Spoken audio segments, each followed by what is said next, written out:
So my name is Lee Martineau. I am the co-founder of Doug Gardens. What we do is we provide soil health in a box.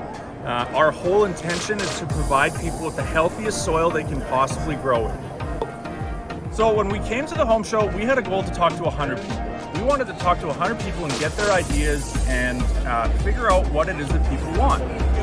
So we talked to 100 people in the first 2 hours of Thursday. Yesterday I talked from noon until 9:30. I didn't stop talking once. It was amazing. It was one of the most amazing days of my whole life.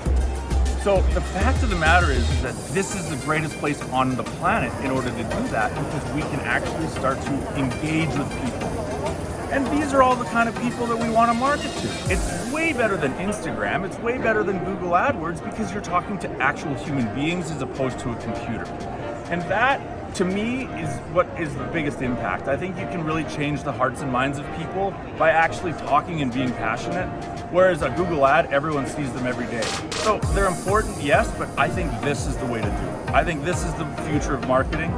People want to talk to people. People don't want to talk to